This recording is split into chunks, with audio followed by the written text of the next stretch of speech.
Hello everyone, আসসালামু আলাইকুম। খুবই মজাদার একটা নাস্তা বানিয়ে ফেললাম আজকে। এই নাস্তাটা বানানোর জন্য প্রথমে আমি আলু সিদ্ধ করে নিয়েছি, তারপরে কিছুটা মেশ করে নিয়েছি, এর সঙ্গে দিয়েছি ধনেপাতা, কাঁচামরিচ, পেঁয়াজ আর একটু লবণ। এরপর আমি আটা কাই করে নিয়েছি, এখানে ময়দাও দেওয়া যাবে, তো আমি এখানে আটা নিয়েছি। তো বড় করে একটা রুটি বানিয়ে ফেললাম। এরপর আমি সেই আলু ভর্তাটা দিয়ে দিলাম আমার সেই বড় বানানো রুটিটার মধ্যে। এরপর রোল যেভাবে বানায় সেইভাবে ঘুরিয়ে ঘুরিয়ে নিলাম, তারপরে ছুরি দিয়ে আমি পিস পিস করে নাস্তার সাইজের মতন কেটে নিচ্ছিলাম। তো এই নাস্তার ছোট ছোট সাইজটা কিন্তু আমার কাছে খুবই ভালো লেগেছে। আচ্ছা, যাই হোক, এখানে আমার কাটাটা ফাইনালি হয়ে গেছে। তো এখন আমি একটা ডিম ফেটিয়ে নিয়েছি। তো এখন আমি এই ডিমের সাথে মিক্স করে গরম তেলের মধ্যে একটা একটা করে দিয়ে দিচ্ছি। আমার একটা একটা দেওয়ার কারণ হচ্ছে, আমি প্রথমে ভেবেছিলাম হয়তো একসাথে দিলে হয়তো পোড়া লেগে যেতে পারে, এই জন্য। এরপর আমি এগুলোকে উঠিয়ে পরের বার সবগুলো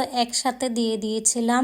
আমার কাছে খুবই ভালো লেগেছে, সবগুলো একসাথে ভেজে নিয়েছি, কোনো টেনশন ছিল না। তো যাই হোক, আলু আর আটা দিয়ে যে এত ভালো নাস্তা বানানো যায় এর আগে আমার জানা ছিল না। আমি কিন্তু এই প্রথমবার এই নাস্তাটা বানিয়েছি।